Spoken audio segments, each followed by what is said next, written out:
Welcome to Worldwide Slot Car Chat on Zoom, number 121. Let's talk about slot cars. First up is show and tell. So if you have a show and tell you want to show and tell it. Raise your virtual hand, raise your real hand. I've got some stuff to have a little bit of fun with. But first, let's go ahead and get to Brian, and then whoever else raises their hand in the meantime. Hit it, Brian. All right, I got a couple things to share. First one is this device here that I 3D printed. I had something similar before. I made one out of a block of wood. And what it is it's kind of hardwired here. It's 3D printed, and that's a piece of Mr. Clean Magic Eraser. And I like to use this because I don't know if anyone's aware of this. The reason this Mr. Clean thing works is that foam is actually an abrasive. There's no chemicals, it's strictly an abrasive. Yep. And what it is a quick down and dirty wheel clean. Nice. So, Is that the right size for like an uncut piece of Mr. Clean, or do you have to cut it to fit it in there? it's the full-size sponge. I cut it to length this way. I cut it basically from one end to the beginning of the opening on the other, and then I cut the sponge in half. Oh, okay. And it could actually be flipped 4 times. Now, Brian, do you put any water on that, or is it just the bare sponge? Nope, it's dry, totally dry. So, I mean, you could, but like I said, it is an abrasive. So it actually does, these are urethane tires. It will actually knock them off, clean them up quite nicely.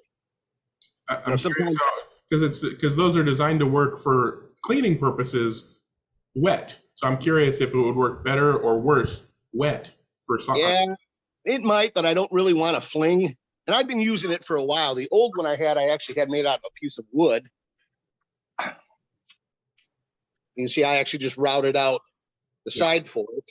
And so it wouldn't affect the wood, I had actually lined the inside with foil tape. So if I did, there have been times where I've run other sponge in this, not the Mr. Clean Eraser, damp, and it works. You can do it that way. You certainly could. I just find it don't really have to.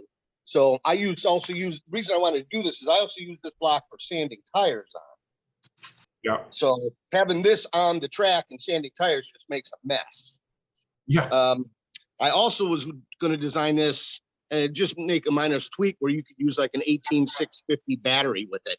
Kind of batteries they use in vapes, the most common battery for a vape. Yeah. So it could be totally portable. So that's a 9-volt would work great for that.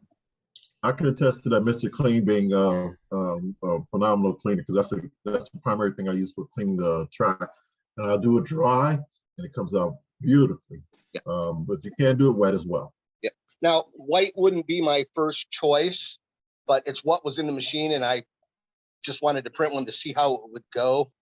And so I'll probably reprint another one. But so far, very happy with that. All right. Now, the next thing I've got is before you move on, Brian, what did you use for contacts? You've made some really nice contacts on that cleaner. What are they? This here? Yeah. That's just aluminum duct tape. Yeah. They use it for sealing ductwork for your furnace. I got you. Comes in a big roll, and it's relatively inexpensive. I've had this roll for years. And the adhesive on it is very good. It holds up very, very well. So. What did you do? Solder to it? Nope. What I did is I just drilled holes through it and got a little screw terminal. Yep. Just screwed through it and wires to it. Well, I really love that. It's so elegant, and you can use it for so many different cars. Yeah, it'll fit them all. It'll fit them all. So. It looks handy. Thanks for sharing it. Yeah, really clean work too. I like how clean that you did it. It's very clean. And then you could rotate it 4 times because it's square on that one axis. That's pretty beautiful. Yeah. Yeah, but again, white wouldn't be my first choice, so I'll make another one. I'll put the file up eventually. It's the first time I guess the next thing, Brian, is put a motor in it and some wheels and get it around the track. Yeah. I could just flip it over. Well, actually, yeah, I like that. I'm working on a powered Zamboni. That's coming. All right. The next thing I've got, as you can see, I have a fairly good, I've rearranged the cars on my track and they're now laid out by manufacturer. NSR, Scale Auto, Racer Sideways, Tomahawk. Tomahawk is your brand, right? Yeah. Yeah, those look Correct. cool. They're like dinghies. Plot it. I bring that up because you can see I probably have more Carrera than anything. And like most people with Carrera cars, we've run across that dreaded, the damn front tires turn into goo. Okay. You got a lot of fly there. This is a Carrera Capri. I've probably owned this car maybe 2 years. Front tires basically melted to goo. They're gone.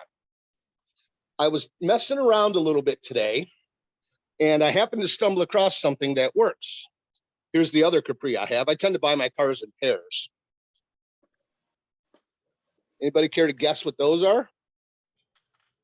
Some kind of insulation stuff. No. They're front tires. Slotted zero grip.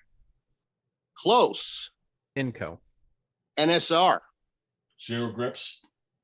No, I don't Oh, think. good ones. Well, you could probably use zero grips, but what what I've got these, I've bought some of theirs. Their smooth ones are what I'm running on the front of some of these here. Mhm. These are, I think, 5403s.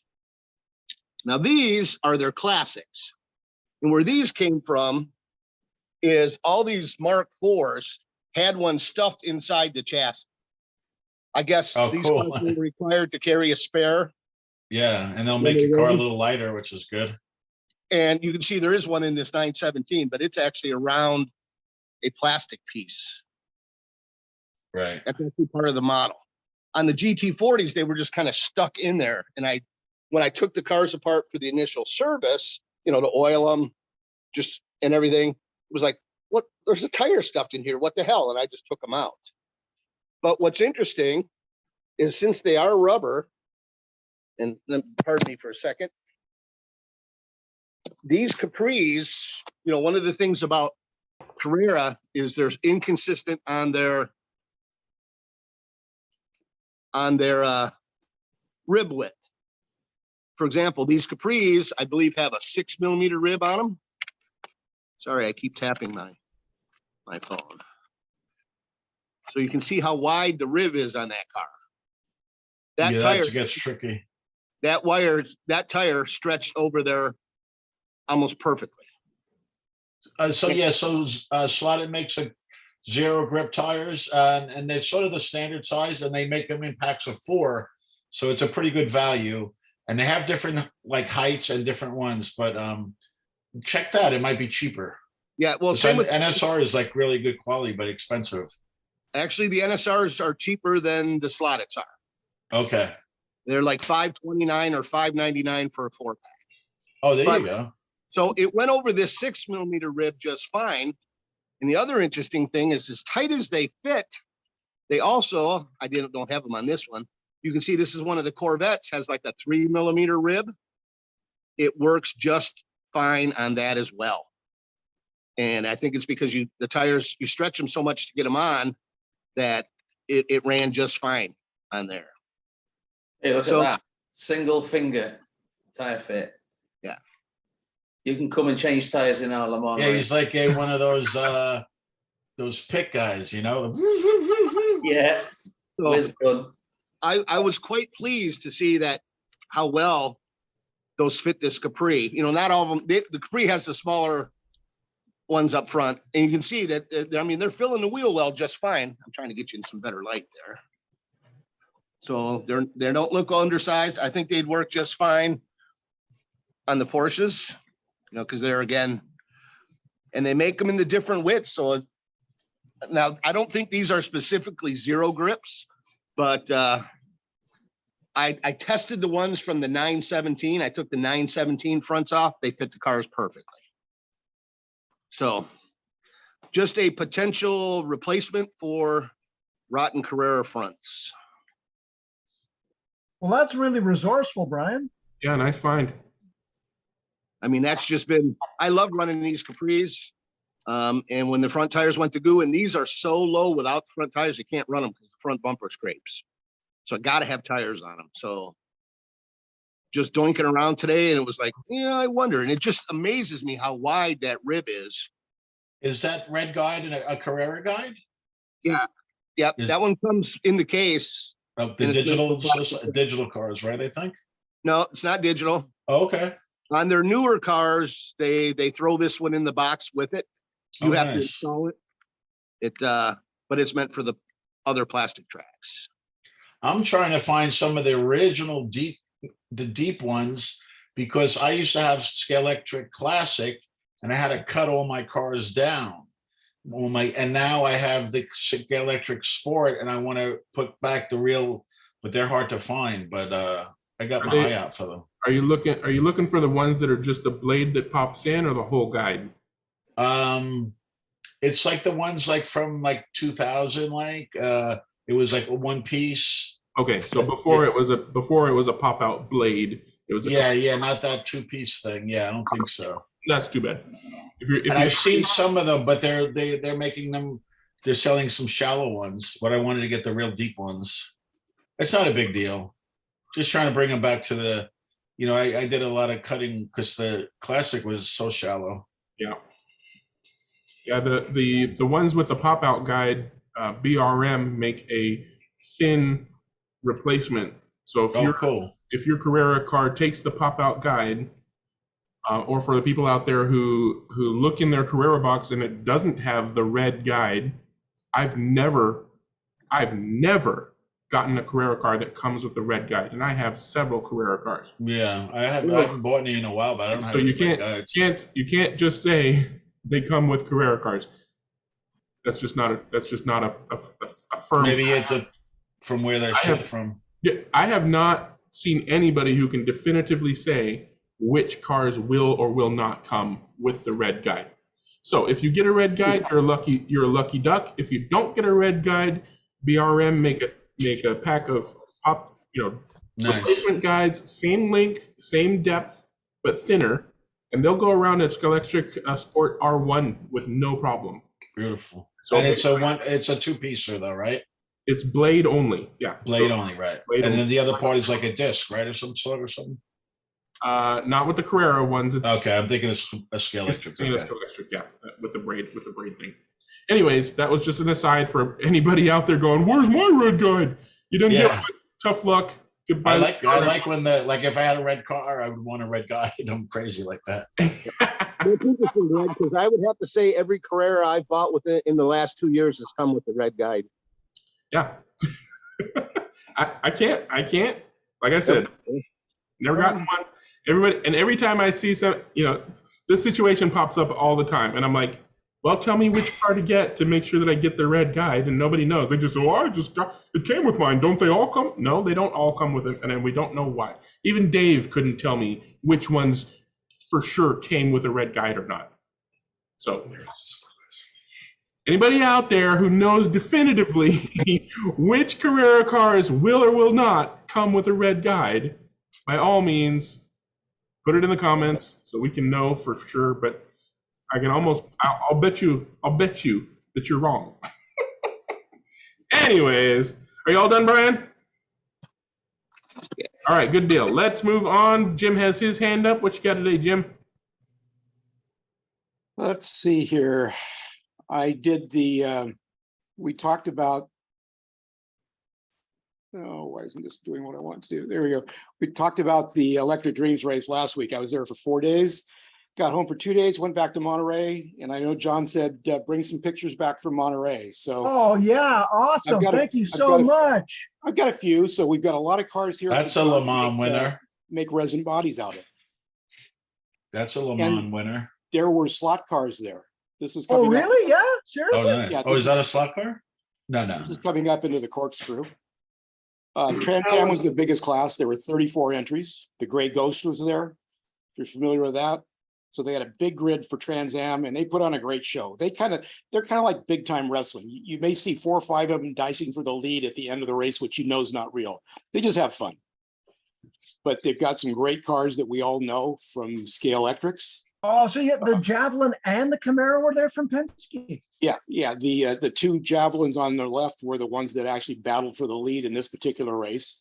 And I'm not sure how original that is, but it's a Penske Camaro, so I'm not sure. But theoretically, at this race, everything is supposed to be original. Well, the way to see if the Penske Camaro is real is see how thin the metal is on the roof. Yeah, you're not allowed to lean on it. So there's other cars that we know from Scale Electrics, which are the real cars. Apparently, there's only 3 of these Cougars left in existence. And so they had some fairly rare cars there in Trans Am. So Trans Am is always a big hit because they put on a good show. They slide all around the place and so on. There was about a dozen Formula One cars there.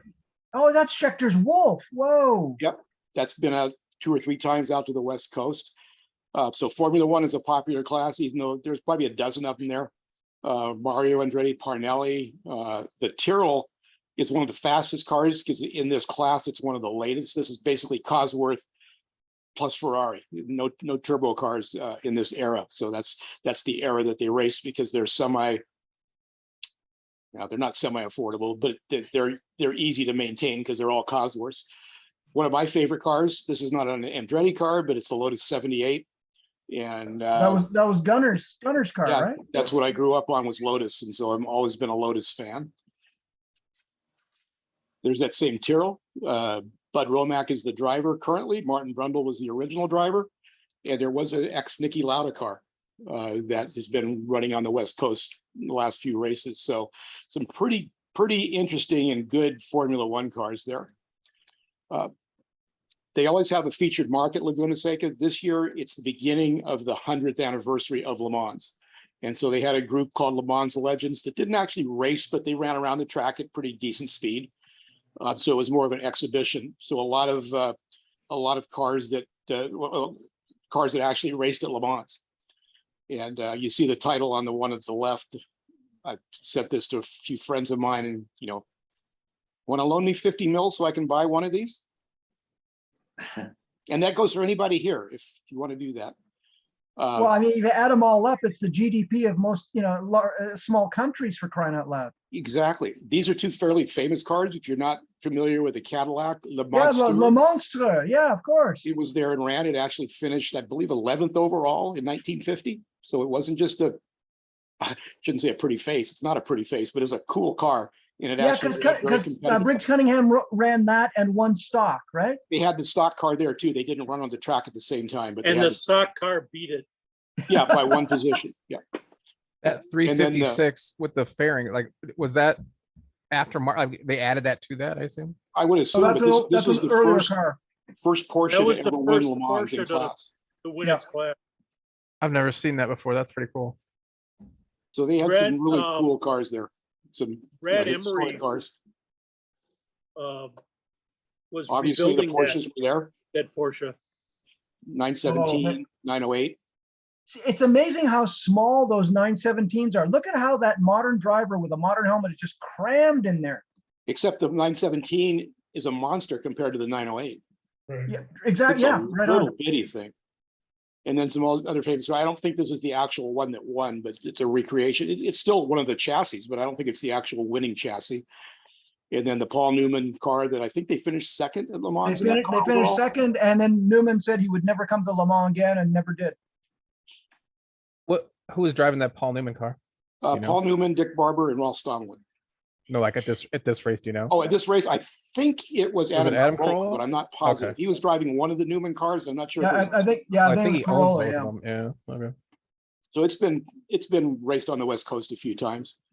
The IMSA class is always a good class because they have cool cars. They have the car that we raced at Electric Dreams last week. Hey, there it is. And there you are. Well, you're and it's our tires on the back. Look at that. And yeah, but no come on, Jim. You were really controlling that car, right? Yeah, that's actually Zach Brown, the CEO or president or whatever of McLaren, whatever his title is, owner, CEO. Bruce Canepa is in that Porsche 962C, which if you saw Slotted coming out with a 962C, that doesn't have the built-in wing. It has a separate wing in the back. So hopefully they'll come out with that livery as well. Overall winner at Le Mans. This is not the winning car, but it's the Sebring winning car. And then one of the Decon Monzas. So all kinds of cool cars from IMSA. Oh, that's a front engine Panos, isn't it? Front engine Panos, and then the Lola T600, a Ted Field Interscope car. And then the loudest car there, the 4-rotor Mazda GTO car, which was insanely fast. It actually won his class, which was the GTO cars, primarily Corvettes, a few Jack Roush Mustangs, and the Mercours you see there. But the 4-rotor Mazda is just insane. And there was other stuff there. So all kinds of different cars. The car on the lower right, I don't know what it is, but they have a group of people called Ragtime Racers. And these are pre-20s cars, not 2020. These are all pre-1920 cars. And if you're familiar with photography, you have to use a slow shutter speed to get wheel spin on the cars, so the cars look like they're moving. And we had to go to an even slower shutter speed for these guys because they don't go very fast, but they're cool. They're absolutely fun to watch. Formula Junior was one of the hotly contested races. And I'd never seen this car before, the one that won. That's the battle for the lead. That's first, second, and third. Saturday morning, we got there and it was fogged in. It's Monterey. So it was fogged in. We had to wait 20 minutes for the fog to lift enough where we could race. And so we raced in the mist and the fog for the first couple races. The Alpine there, I've never seen that car before. I think they ran at Le Mans. Cooper Monaco. Is that an Anglia? Or is Ford that Anglia. Ford Anglia, yep. Yeah. Yep. Cooper Monaco, which was a who drove it? Can't remember right offhand who drove that car, but it's a very famous car. Yeah, well, I know a lot of drivers. I know Bruce McLaren drove one. Brabham might have. This particular one, why am I drawing a blank on his name? Looks like Penelope. Damon Hill's father. Oh, Graham Hill? Graham Hill. Yeah, Oh, okay. he drove that car. And that's a West Coast car that is out there quite a bit. This was probably the best race of the weekend. It was the GT race for this era, 60s. The Lotus Elan and the Cobra Coupe, not a Daytona Coupe, but a Cobra Coupe, they battled nose to tail and they swapped the lead 2 or 3 times. The Lotus ended up winning. The guy in the Cobra Coupe is Jim Farley, the CEO of Ford Motor Company. So an enthusiast and a pretty good race driver. And then we go to slot cars. So we had slot cars there. And we've talked about this many times about getting kids into the sport or, promoting the sport and everything. So Alan Smith is doing that. He brought a track down there. It was an 8 by 18 foot layout, polycar track, 4-lane, set it up on the infield and let people race. Like I said, we got there in the morning on Saturday and it was wet. The slot car track was wet. And the polycar track held up without any problem once it dried off and he could run on it.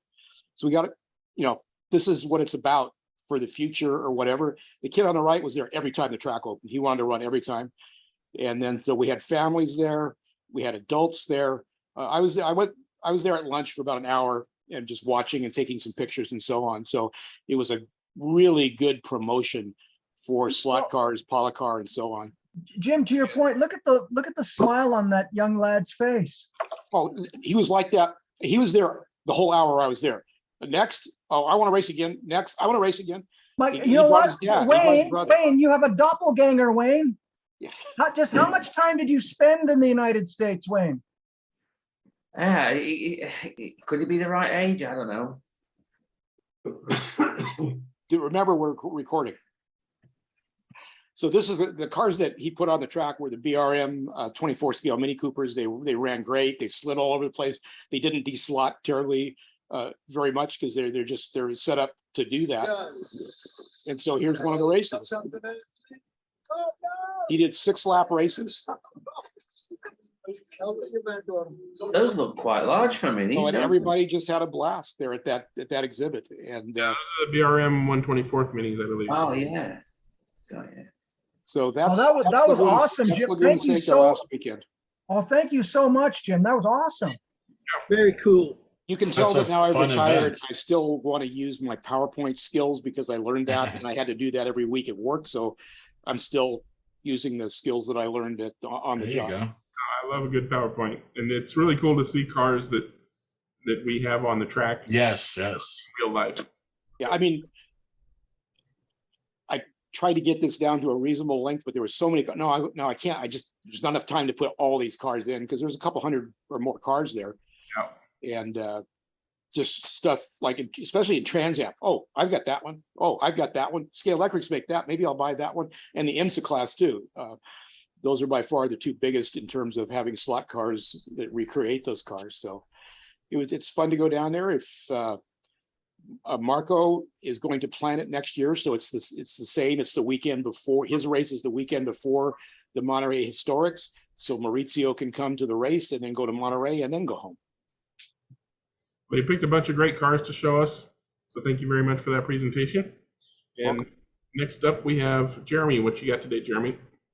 I got some body clips, and this is don't laugh. This is my first foray into painting my own body there. So, well, it's decent, but I mean, I had to like do a lot of touch up and stuff. But Jeremy, you're being too critical of yourself. That's my God, it's so hard to paint like that. Yeah. It's ridiculous. Like it's the one you paint underneath, that kind.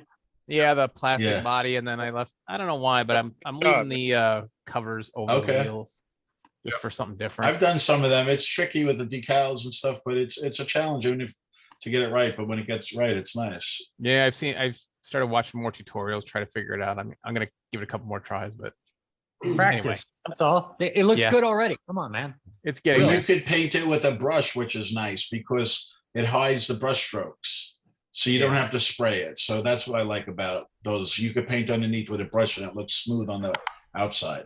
Is that a womp? And the technique for painting it out is it's a Riggins chassis for the other club I'm in. They use these brass chassis. So.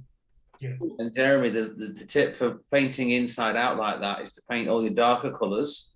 And then if you brush over them with your lighter colors, they won't show through. Whereas if you put your light colors down first and you accidentally get some of the darker color behind the light color, it will affect. So it's always darker to lighter. All right. I mean, I made a huge breakthrough when somebody told me to do a marker on the outside for the windows, like a fine tip marker, and then put the tape over that and then draw over the tape and then cut it out. Because I was trying to figure out like, how am I going to go on the inside and cut that out? So yeah, you make them on the opposite outside. Yeah, I made it on the opposite side. That was like a revelation moment. I was like, oh my God. So do you have to use body clips? Yeah. Well, no, I don't have to, but everybody in the club does. If there's something better, Chris, please let me know. Pin tubes and pins. What are pin tubes? I don't know what they are. Google it. 16th inch diameter brass tubing, and you just bend a pin and stick a normal pin in it through the body. Oh, okay. Looks way better, and it lets the body flex. All right. I'll shoot you a message if you can show me a picture of what I'm looking at. I'll dig one up for you. Thank you. All the junior womp racers use body clips. Well, don't show it here in case somebody from my club is watching. What are you? Are you a madman? I don't race womps or anything like that, but I will. I'll dig up a couple of pictures for you. All right, thank you. All right, we still got show and tell time. So if you still have something to show and tell, raise your virtual hand. I'm gonna go ahead and do my show and tell, and that's not ready yet. Okay, there we go. Okay, so we're gonna play a little game. After getting the NSR version, I realized that I had 3 versions of this same car. There's probably more versions of this car than I have. So we're gonna play a little game. Which car is which? So I definitely have. Well, I'll just throw some names out there. Also throw some brands out there, and you can guess which car is which. So we got Scale Electric, of course, NSR, Scale Auto. I'm pretty sure Carrera has made this. I don't know who else has made this car, but I got 3 of them. Anybody want to take a guess which is which? The one on the far right. NSR on the left, because I see a little bit of metal wheel on the back corner there.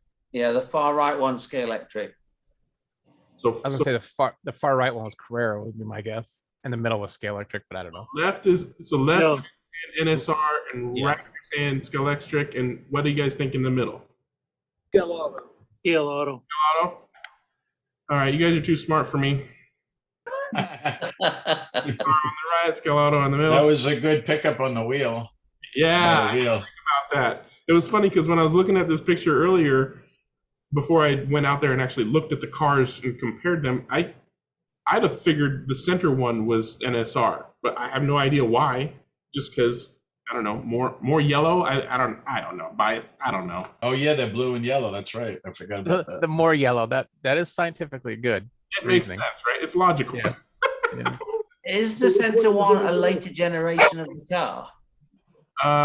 I mean, they all have the same marking, same number, same race, same everything. But yeah, I'm wondering why Scalotto did the yellow. Does anybody have a picture of the real car? I guess. Does anybody know what race? This is obviously a Zurich, race. I assume when the modeler is doing this, they get a picture, and if there's slight differences between races, like when they make different races, because like the number 9 is pivoted like 30 degrees on that one, but only 2 degrees on that one. That's and weird. look at the bird being the opposite direction in a different size. Yeah, it's different size and pointing a different direction on this one. Right. The Bilstein on the roof is forward. On these two, it's centered. On this one, it's in the yeah. So yeah, one of these days we'll have to look up the actual car and see which one is more accurate. Anyways, okay, so another guessing game. So which one are you giving away? None of them ever. What's the middle one? The Scalotto?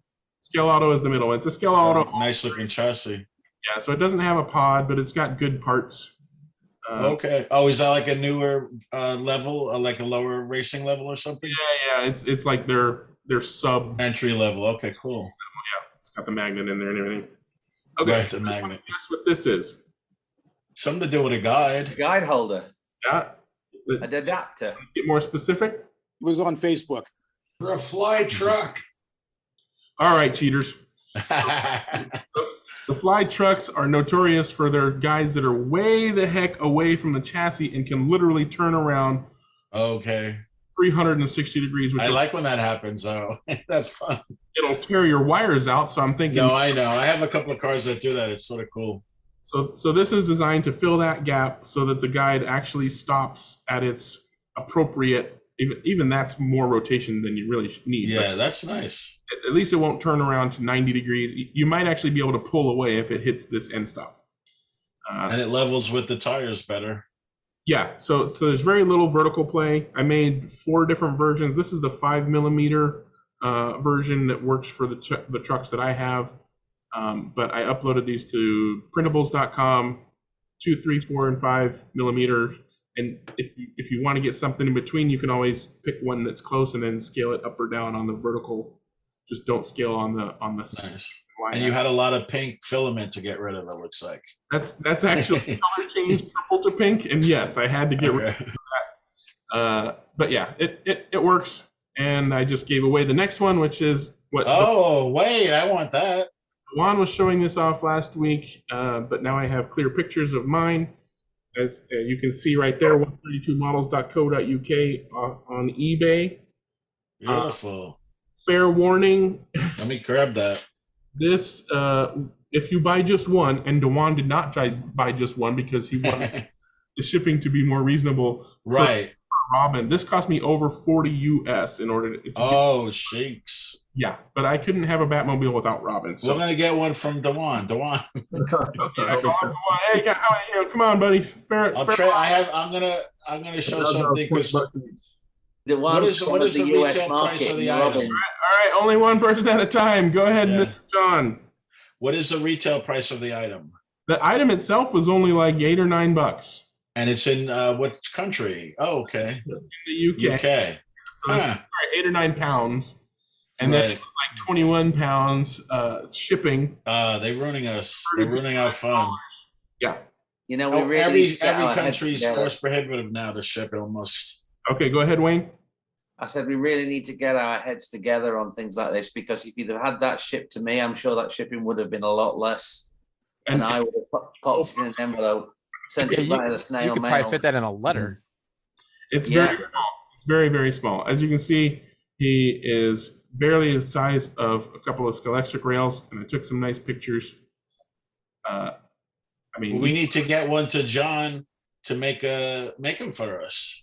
But then the Canada is very expensive too to ship from. Actually, no, Canada's not that expensive. Actually, it's more Okay. expensive to ship within Canada than it is to ship out of Canada. Wow. Right. Yeah, shipping to from us to you guys, America to you guys, always been expensive. I'm not upset. I mean, 40, the shipping hurt a little bit, but you know, it came pre-painted. It's ready to. All I got to do is drop it in the car and stick a bit of glue on his butt, and then it's good to go. That needs repainted. But his legs are. It's a little sloppy for me, but we could deal with that. Yeah, but we're looking at a 1/32 scale figure, and we're zooming way in. It looks. You can't. Yeah, true. You can't see that stuff with your naked eye. And if you're 50 or 60 years old, it looks great. Exactly. I took a couple of pictures. If you have like, oh, there you go. Nice. Whoa, Burt Ward never looked that good.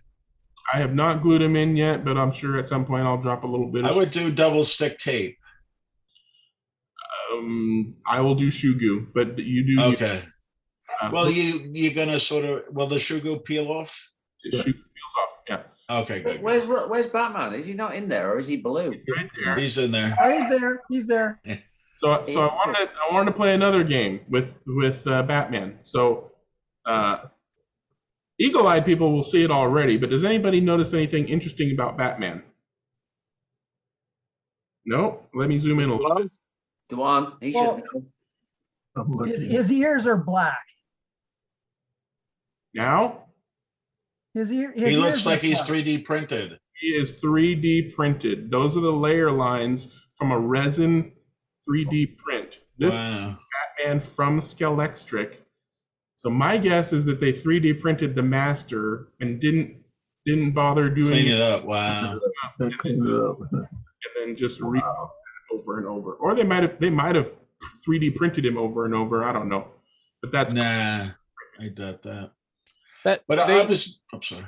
they definitely used a master for that and 3D print because like I buy Games Workshop products who make Warhammer stuff and they're known for their models. Even some of their models now we're finding that you can find layer lines in some of their masters that send out. So that's just cheaper, easier to do. It is. I mean, why bother paying a sculptor tons of money if you can just pop Right. it? Yeah. Why didn't they just do Robin then? Exactly. It's ridiculous. Why Why didn't they just do Nobody's Robin? They That wanted, was a big faux pas to me. I mean, I was very disappointed with that. apparently, they wanted to support the third-party market for the first release. Yeah. Then they'll release another Batmobile that has Robin in it. So back in like 2000 and something, they made the Starsky and Hutch, and they had Starsky and Hutch, and they had that figure, and that figure's been in every car. It's been in the Dukes of Hazzards, which they also didn't have the two people. It's been in the Back to the Future. It's in the Knight Rider. Like, come on, like Pioneer. Like I just did a shout out to Pioneer. They re-sculpted Bo and Luke, and then they had Daisy. I mean, come on. But I know it's a toy. It's a toy. I know you're gonna say that. It's Robin's agent. They wouldn't settle for the rights. He's still alive. But that's why I didn't bother buying the Skelextric Dukes of Hazzard, because I knew already that Pioneer was going to do it with both. Yeah, that's a much better car. Anyways, more shots from the side, and I think I might have another shot here. Oop, zoom out. Come on. Out. Nope, that's the end of show and tell. What do we make of Robin's posture there with his arm pointing out like that? Is that a classic? Pointing at something. And look out for the bad guy, Batman. He's pointing at the nearest Waffle House. Hello? That's a different car. I could try and show something. I don't know if I can. It's the later generation of the same car. I look forward to buying that car in slot form. Which one? It's coming, and I can't remember who's making it, but it is coming. It was a number 6 Bilstein livery Mercedes, but it was not. Okay. It was different than. It was blue and yellow. That's all he needs. That's all I care about. Yep. All right. So my show and tell is all done. Does anybody else have any show and tell, or is it time to move on? I'm gonna try and do it. I haven't done it, so give me a little one. Talk about something and give me a minute. So let's. Oh, I know what I need to do. I remember now. Okay. Yep. Share screen. Yeah, I have to like open it in the photo program, I think. That helps. And then, and then go to the share screen, which I just obliterated. You want to move on? All right, I think I can hit it now. Yeah, just go. Just do it. So, okay, so basic. Okay, so Dewan is here. So can you see it? Yep, Batman. All right, so this is a Wow. 124 Nice. scale Batmobile. So, Polar Lights redid it into 124. Beautiful, beautiful sculpt. And they did so many different versions. There's a deluxe version with metal etched. There's a pre-painted version, which this is. Like, I could never do those red lines like that. And there's different ones that have different kinds of figures and stuff. So this one is Now, is this die cast or is this this is a model. So here, let me do this. So this is the model that I use. So it's pre-painted, and it comes with two figures that are more like animation style than the TV style. So I took this Batmobile on top, and I used the figures from there. So it's a conglomerate of that Batmobile with the figures that needed to be painted. And so let's see here. So I put in LED lights. So I used a Dremel and I carved a 10mm orange LED to be like a flame. And then you can see the beacon flashes. And then in the front are the white lights. Here's a close-up of the drivers. So, and the light and everything. So like you see, I don't do the silver around the window because I feel like I'm going to mess it up. So I only try and do what I think I can accomplish without making, because I'm a perfectionist. If I see like blotchy things, I'm going to get nervous. But you see this green LED here by Robin's Legs? That's a carved down, or the dome of an LED is taken off. And when you take it off, it only has like a little tiny thing that blinks. It's a blinking green LED. So that creates the radar that's in there. So that's another little thing I found out by accident. So let's see here. I'm jumping around. This is the chassis. So once again, you can see it's a slotted HRS2 chassis. And in that middle part here is the part I use to extend it. And it's the evergreen black styrene. And I think it's like 0.8 to get the right height. Whoops. And then you can see I have the suspension in there and the slotted motor and scale auto guide, and then in there is a Ninko light kit that everything's wired up to. What else? Okay, here's another little thing. I carved away in that retracting. That's Alfred. Yeah, That's I put Alfred in there, so I have Alfred decals.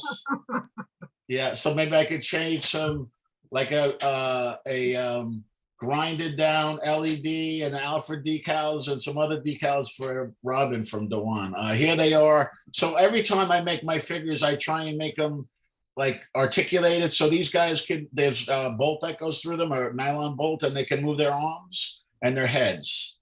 So they're looking at each other. And wow. Yeah, I like to do that. I'm just clicking to see if I got them all. I got to invite you out to Vegas. Oh, yeah.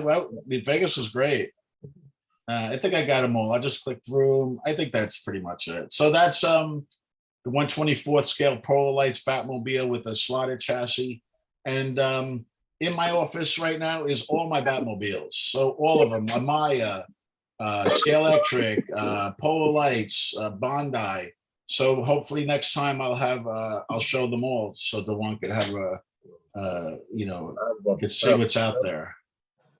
Yeah, the Polar Lights die cast, and I also have. I don't do the die cast conversions because they're very heavy. Yeah, this one came out very good, and I don't have my track. This will go around my track, right? My Skeleton Sports, but like I did the Echo 2, the Echo 1, which that whole roof rack is too high for my bridge and my light bridge, and then so I did 4 1/24 scale cars. Because I just couldn't find, like the Echo, there's nothing in 132. I did the Mean Machine, and I did the Monkeys Mobile, and I just tried to find those in 132, but they're not there. That's it. On the Echo 1, did you use any lights on it? Yes, I use flashing lights. So when I bought a light kit and I didn't like it, so what you do is you buy LEDs, blue ones that are at different not frequency, but different rates of blinking. So you put one on each side and it looks like it's flashing. Quick question, not to interrupt you. So if you Sure. go to Model Train software, because I made an Ecto 1 out of 1/25 scale. It's huge. Oh, yeah. So I can I only go saw, around I the saw inside. yours. Yeah, I saw Yeah, yours. they have the siren that you could hook it up, and they have the lights too, like a kit. So if you ever wanted to make like a Polar Lights one, buy the light kit and, I what I did did with that. the- So I got a board you- from Amazon. It was $18.99, and I loaded 31 different sound clips, including the Cadillac engine starting up, the theme song, of course, the Yeah. siren, and different quotes from the movie, and it's all built into the car. I That's didn't do the cool. lights as detailed as you. Like you have, I only have the 4 blinking blue lights, but I saw yours. You did every light. I didn't do that. Yeah, But- and I did one for Harry, and I added more lights on his because they Oh my have like God. aircraft lights on his, on the very front of the next to the headlights. They're like aircraft lights that beacon Right, lights. right. That's what I did with his. So, but they do have that Model Train software has a lot of like really specialized lights because that guy does a lot of stuff for the Model Train people. Nice, nice. But his lights could go as small as the head of a pin. Yeah, those little What's nice about those the lights wheat is that ones. you could do AC. They could do an AC. They have like rectifier bridge where you could put from 6 to 19 volts, and it doesn't matter how you hook up the wires. But That's looking important. good if you want to look into those. Those are really nice because I've used those on my layout and on some of the actual slot cars that I have Carrera to add extra lights to the police lights and stuff like Yeah, that. I seen your stuff. It's great. Real cool. All right, so Mr. Paul Miller has his hand up. What would you like to share today, Paul? Oh, let me spotlight you here. Your mic is not muted, but we can't hear you. Are you speaking? You got the 4J?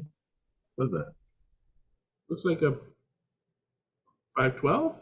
Is it a pink pig? I can't tell.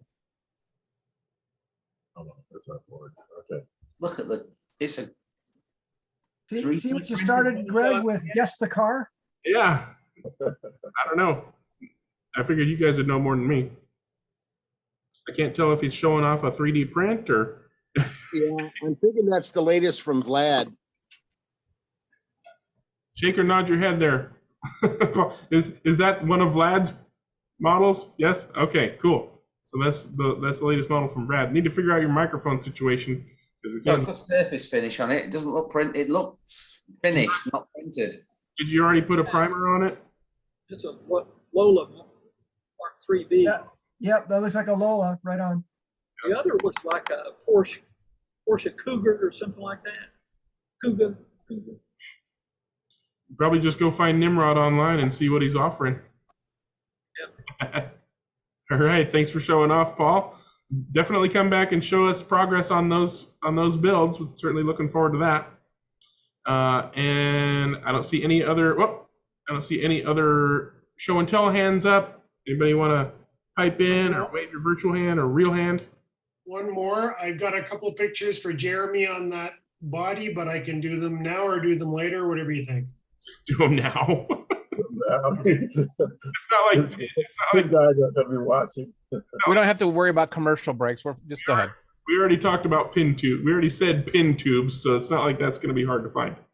FYI, that was the Mirage M6 body.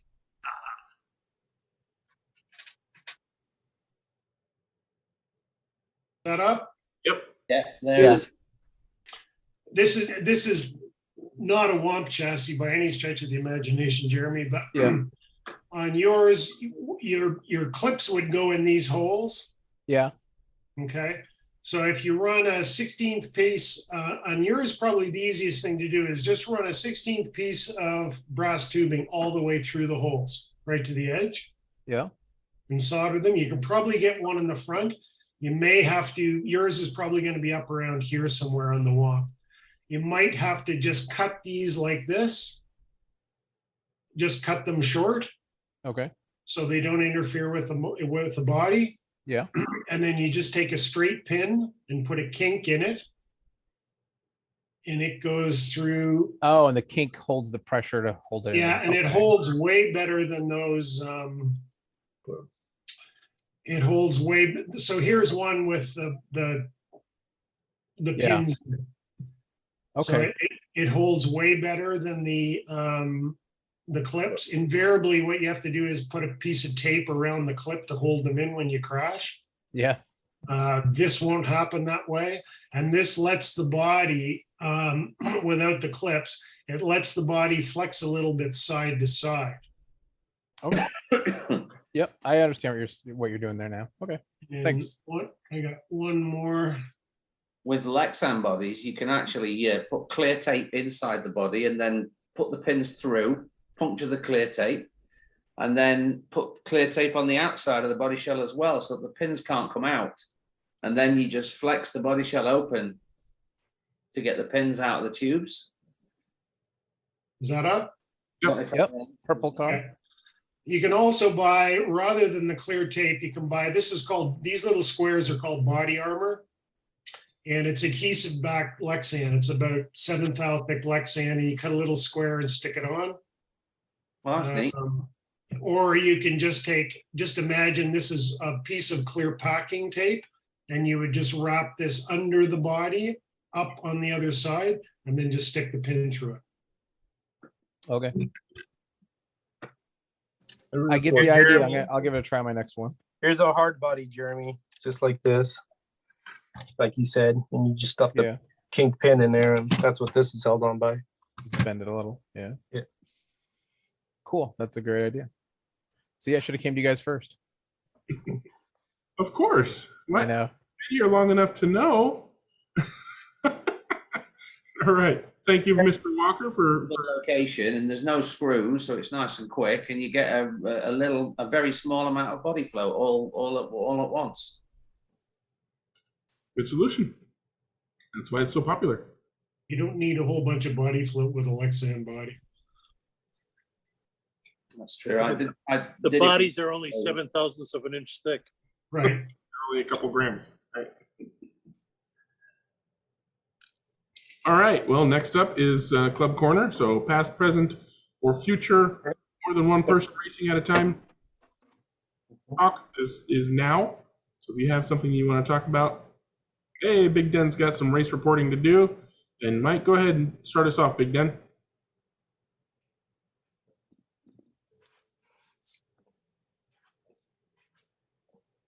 Okay. Oh, good morning, afternoon, evening, Thursday, Friday, Wednesday, wherever you are. I've been missing for a couple of chats, just got a bit tired or other things to do. But I noticed that Phil made an appearance on the chat a couple of weeks ago, so it was good to see him on there, even though everything he did say was totally untrue about me. Yeah.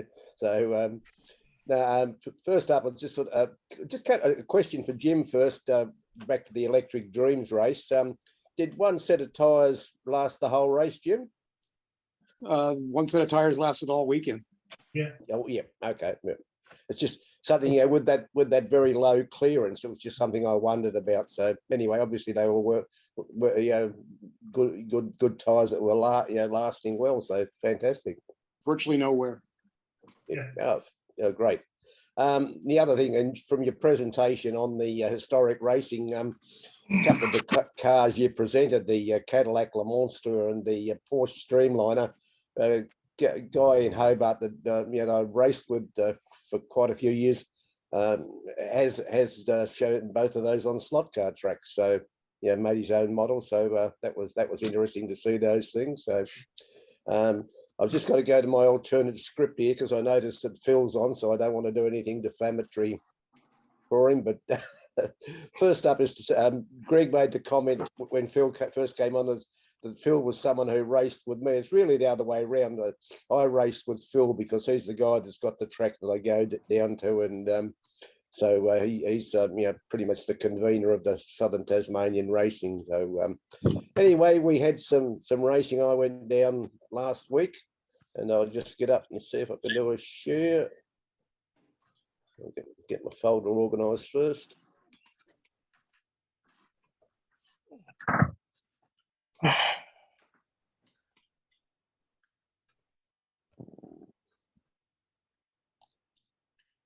Where is it?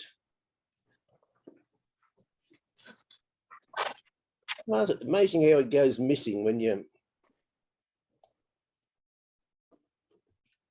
Maybe Phil has it. Yeah. He hacked your computer.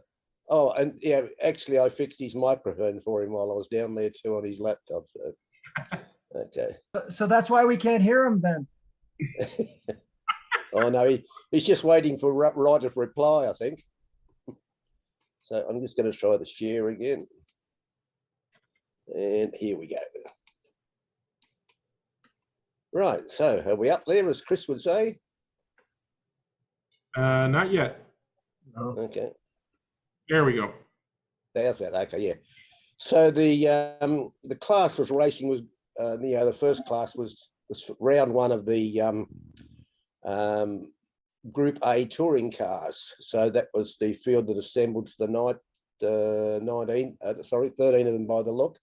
I didn't have a car for this class, so Phil kindly loaned me the number 61 car at the bottom left there. That's as close as I got to the front of the field all night, was when they took the picture. So, but it wasn't too bad. So that was it's a Rover SD3 that was raced by Peter Brock in the day. So that was good. Only concern I had with the car is that I didn't think I was going to pass tech, because when I cleaned the tyres, I took about 2 millimeters of crud off them, and I thought I wouldn't have sufficient clearance. But anyway, I got through the race and everything like that on one set of tyres, so that was handy. Moving on, that was the results. And a Volvo first. Now, we all, at the time, we thought this was another Volvo, but it was actually a bi-turbo something. Is that a Maserati or what? Phil might be able to weigh in on that one. It's some sort of bi-turbo. Would it be an And Alfa Romeo? oh, it might be an Alfa there. I don't know, Wayne, but I know there was some debate after the race, and so that was Phil in third place there, I think. So, and there's the results. I ran 5th out of 12, so that was not too bad for me. Here's just a bit of a look at the cars. A couple. If I can interrupt, that's a bi-turbo Maserati, Dennis. Bi-turbo Maserati. There we go. Yeah, I 3D printed that for Reese. Ah, great. Yeah, okay. So there you are. You've got it straight from the 3D printer's mouth. So that infamous time that Chrysler owned Maserati. Oh, okay then. Yep. Thanks, John. Yep. Yeah. So then I just took these back to the bench and some pictures. A lot of the just another one of the same one. A lot of the chassis used on the night were some sort of converted Ninko. So I took a few pictures of those. That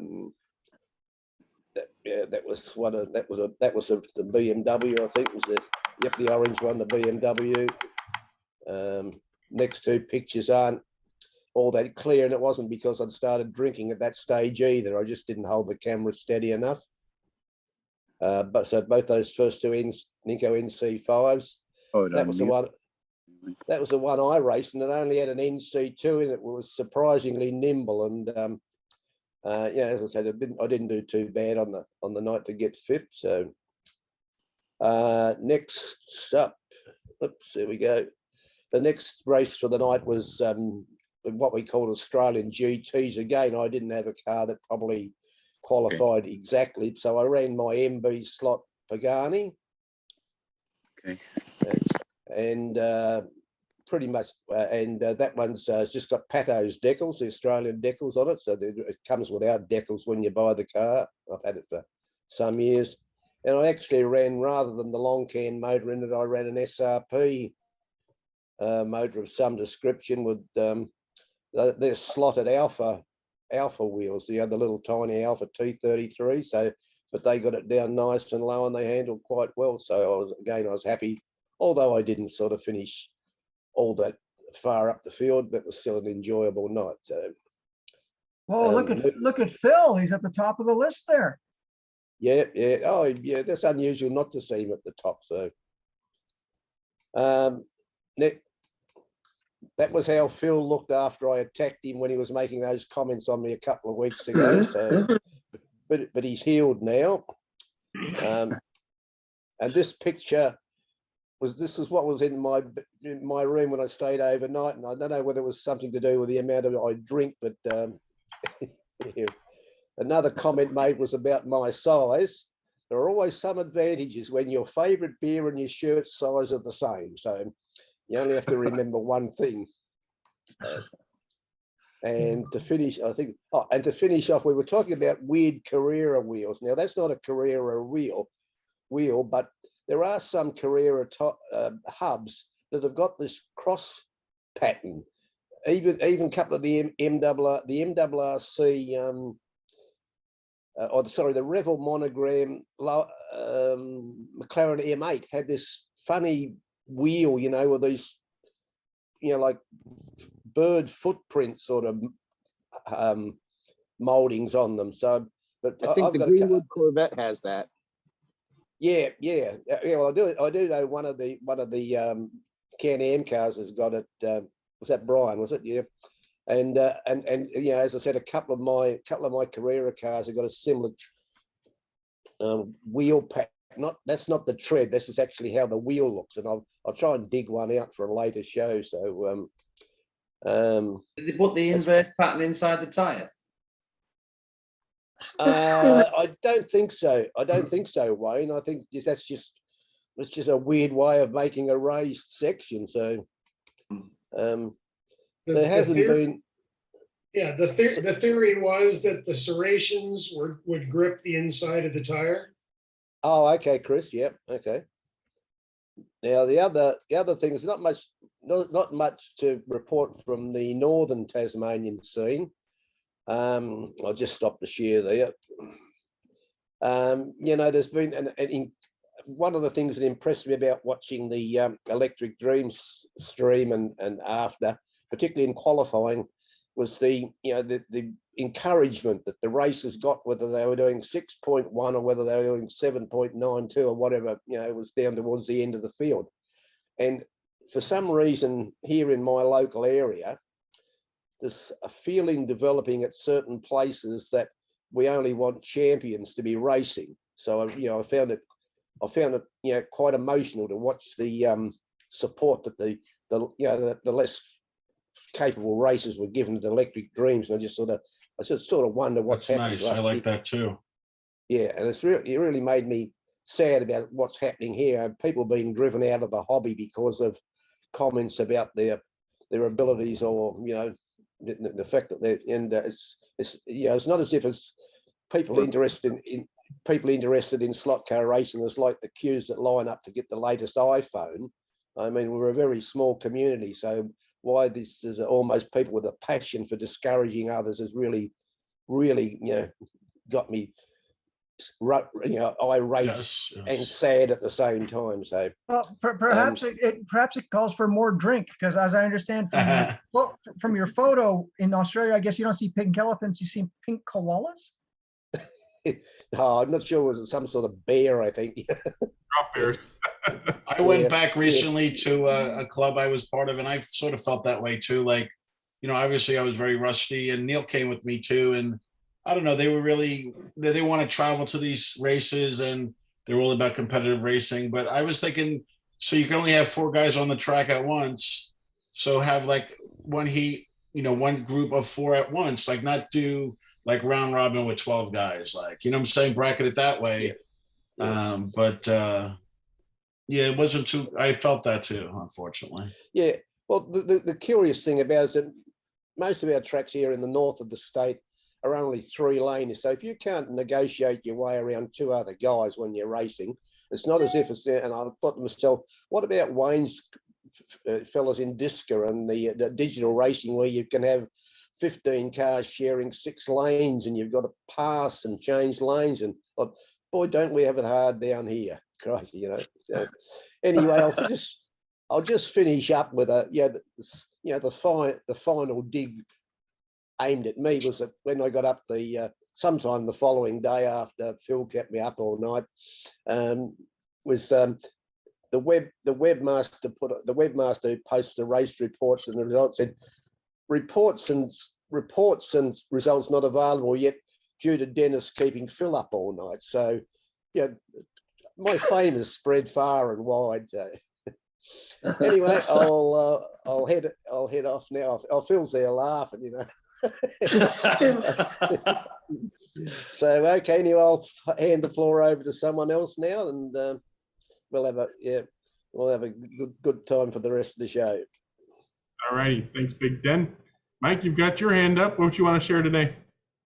Well, I had another session yesterday, and they are now on all of the last 3 days that I've raced are on video now on the YouTube channel Road America Northwest.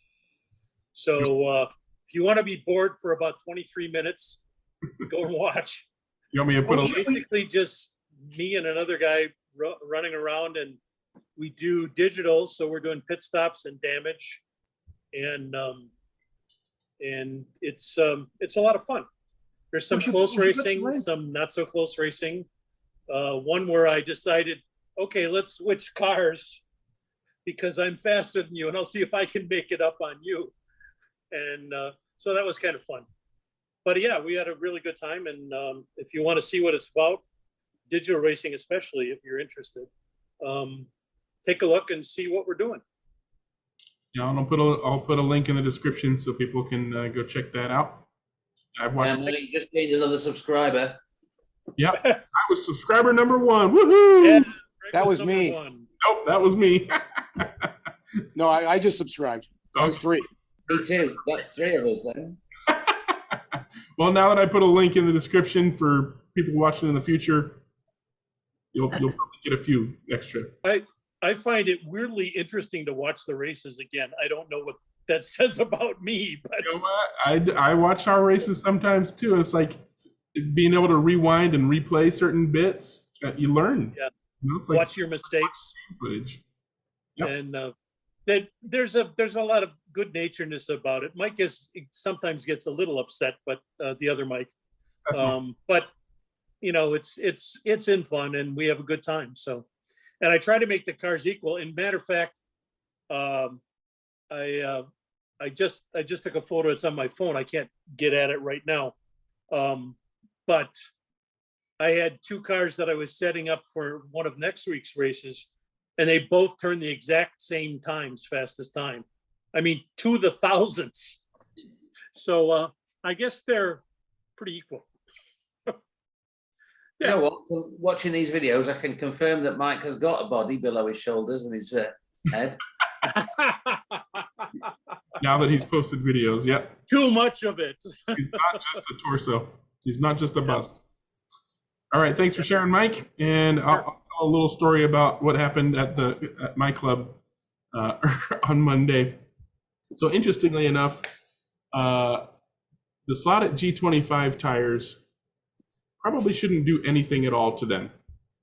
And when I first started racing, we're doing Group C cars with the G25s, and I didn't, because I'm lazy, I didn't do anything to the tires before the first race. I just slapped them on the car, didn't even glue them or didn't do anything. And the car ran real well. So I'm like, okay, I'll just leave them alone. But it's such a habit to use the Scale Auto tire cleaner, which is mostly naphtha and probably something else, as a cleaner, right, for pretty much everything, that I did that. Well, I didn't realize it until this week that, I mean, it's still melting the outer surface of the tire, and for the G25s, at least on Scalextric Sport Track, it's basically giving me mush on the outside and picking up marbles. And so my car started rattling down the straightaways because it was picking up marbles from its own tire. And I was like, crap, because we have rules. You're not allowed to clean the tires. Once a car goes into Park Firm for racing, you're not allowed to do anything at all to the tires. Between heats, nothing. And I was like, oh crap, well, there goes my race for the night. But it kept being okay, and then it started getting better. And by the end of the night, the tires looked fine again. Because I was showing one of the other guys, I'm like, here's how my tires look after using the cleaner on it. And while I'm looking at it, trying to show him the melted rubber, it wasn't there anymore. So I had worn it off. So now I have sworn off any additives of any kind. I'm not gonna, I might do the licking, lick my thumbs and scrub the dust off kind of thing, but nothing, because it's not helping, it's hindering. You get those marbles that stick to the tread area when you're trying to true the G25 as well, in my experience. Did you find that, Greg? That's why I didn't even bother truing them, because I knew ahead of time, because I think for our Revo slot we were using, or their compound is very similar. We'd use G25s on something, I think, or I just heard about it from all around that they were a pain in the butt to true, so I didn't bother. I'm like, I don't want to sit there with that headache, which is part of the reason I didn't do anything for that first race. But now I'm definitely not doing anything. I'm just, you know what, metal wheels, you know, just drive the car and it'll true itself. Yeah, they're a very interesting compound, quite different to most of the tires that I've had any experience of. They are difficult to true. And they've got great traction on sport track, at least on a rubber ding track. The longevity is outstanding compared to the other compounds I've used, N22s, N18s, NSRs. Yep. The longevity is great. But you, at least in my experience, you can't do the stuff that you often do with other kinds of rubbers, particularly NSR and N22s and N18s. The other funny bit was, I know I've mentioned it on the chat before. Whenever we do an IROC race and guys are all, which car is mine? I say it's the one that doesn't go when you don't pull the trigger. And of course, last Monday was the same as always. People were like, which one is my car? But before I could even say it, two of the other guys said it's the one that doesn't go when you don't pull the trigger. My heart grew 3 sizes. I was just such a proud papa. They're learning. But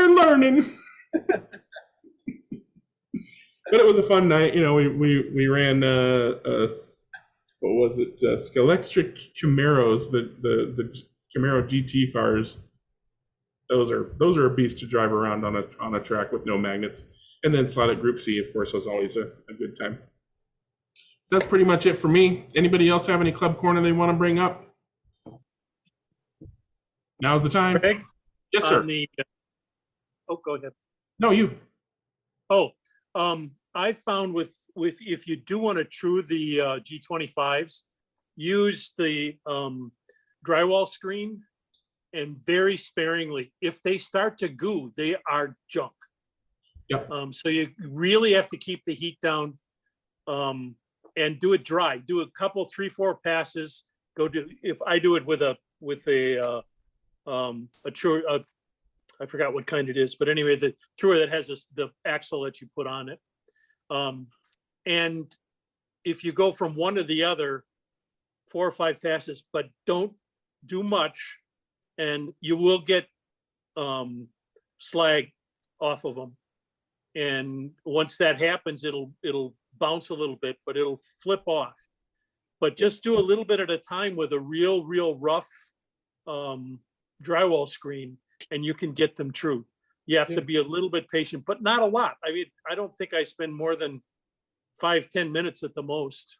I usually use drywall screen or otherwise the absolute roughest possible sandpaper I can find, because I don't bother with higher grits at all. I just cut them down to the right till they're round.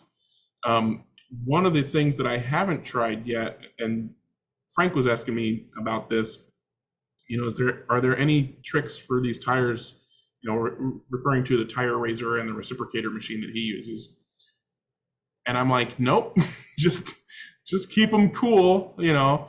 And the thing that I have not tried yet that Ed Bianchi, HO Race Pro, shared on HRW was that he replaced the motor that came on his tire raiser with a 1,000 RPM gear motor at a low voltage, so less than 1,000 RPM, and a high amperage. So he was able to have it go slow, but with greater pressure than you normally would at a high speed. And it didn't heat up the rubber, but of course it took a very long time. So it was a set it and forget it kind of thing. He was, you know, set it so it was just touching, then go away for 20, 30 minutes or whatever, then come back and again, tweak it so it's just touching and then go away. But it never spun fast enough to get hot. But again, that takes even more patience. Go do something else while you're doing that. I haven't tried that yet because I have not asked him which motor to buy, and I'm not sure I want to. Has anybody tried what I remember one of the guys out of Australia was saying, use some flour? Yeah, I tried the flour. Yeah, I tried the flour and I didn't really notice a big difference. The one thing that worked for me that I mentioned before was using isopropyl alcohol as the cooling agent. Water didn't seem to work well enough for me, but you know, this is just me messing around.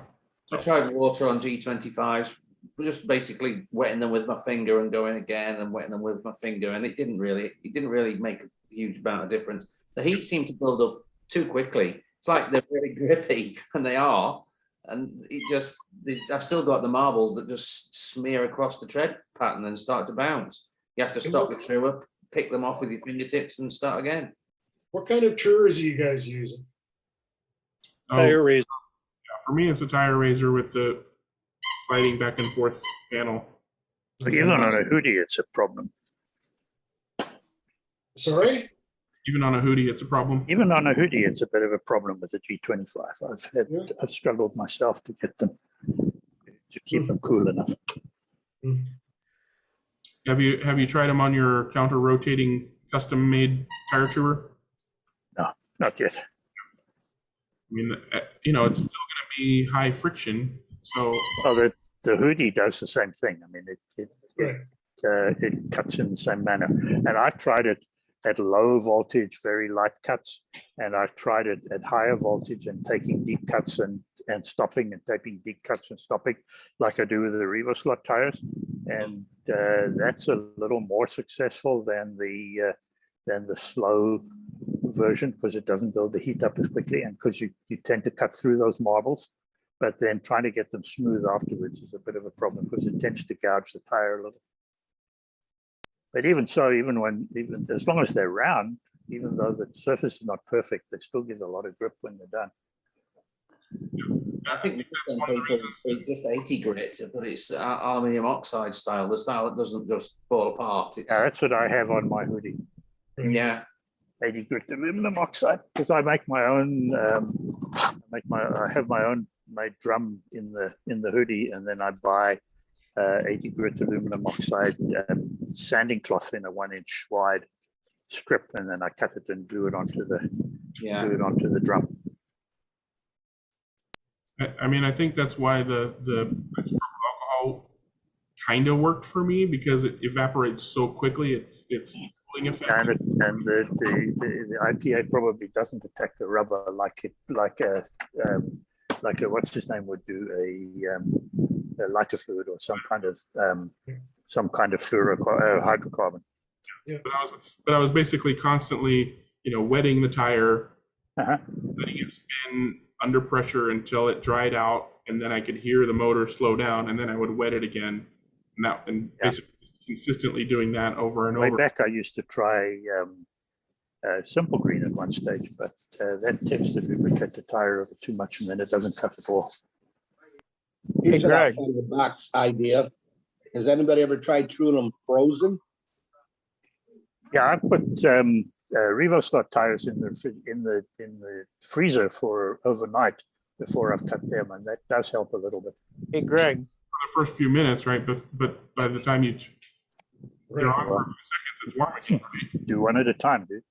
Yeah. And then swap Greg, them over. how about trying like a CFM fan, like to push air onto it, like from a computer, to kind of blow air onto it as you're chewing? I mean, you're shooting cool air to it. I mean, take a cleaning duster, turn it upside down, and it's an upside down duster, because you gotta.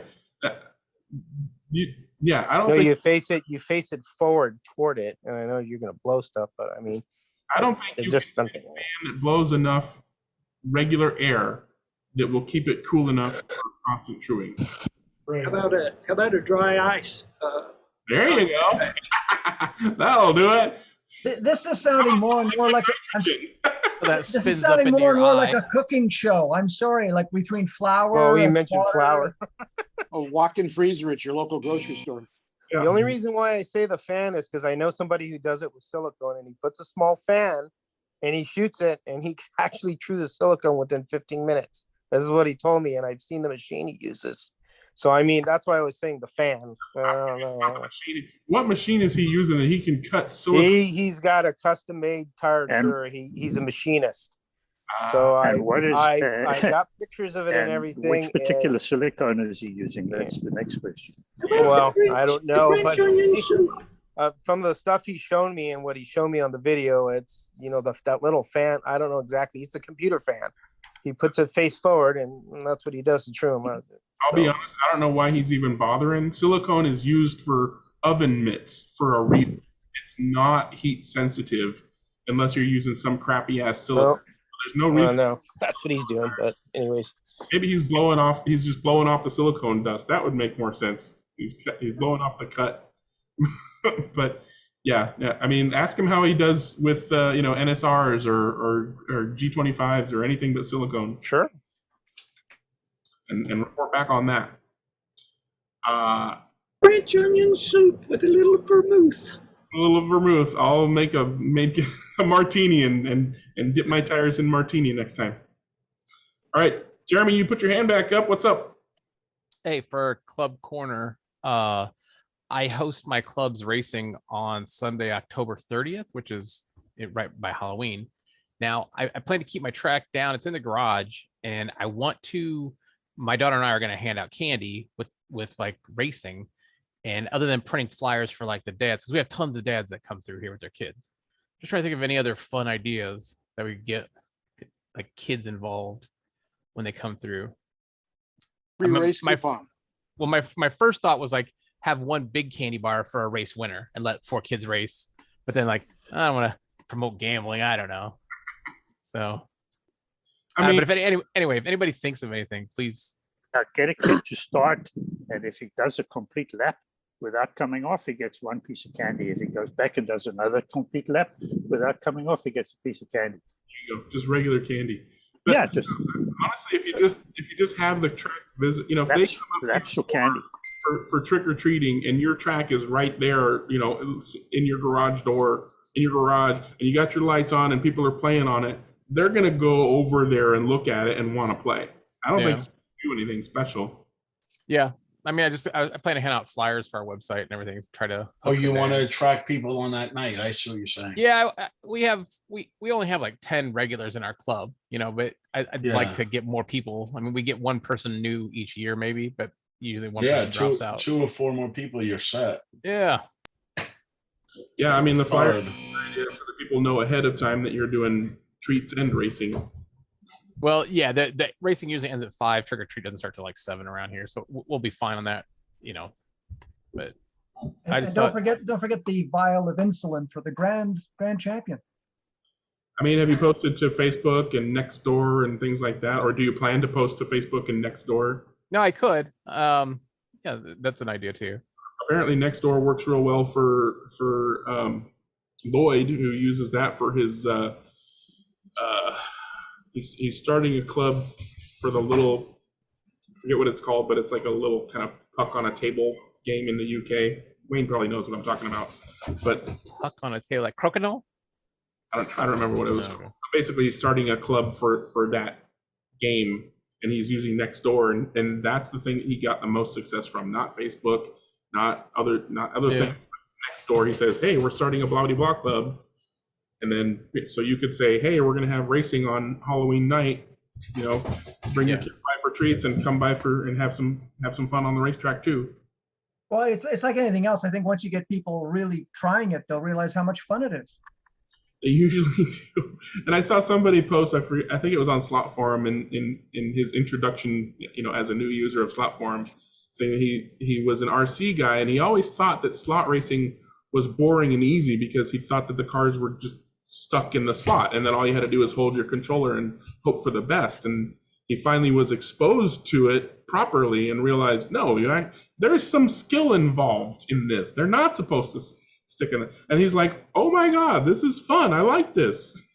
So you just gotta, the exposure is all you need, and hopefully, it's a numbers game. The more people you get through there being exposed to it, hopefully you get some new members. So yeah, good luck. Let us know how that works out. Yeah, I'll let you know. It's a few months away. All right, the floor is open. Anybody got anything they want to bring up, circle back on, ask about, talk about? share, overshare? I printed one of your stiletto chassis, the one that Greg had altered. You But printed when- Brian's chassis? Yeah, the Brian's chassis, but Brian uses different parts that I'm not used to, so I didn't. I think Greg made one, but when I put the motor in, it popped apart, and I was like, ah. So I was using resin. So as I posted that question, somebody said don't use resin. I was like, well, the whole reason to get a resin printer is because I want to use resin. But okay. But you got FDM, so you know.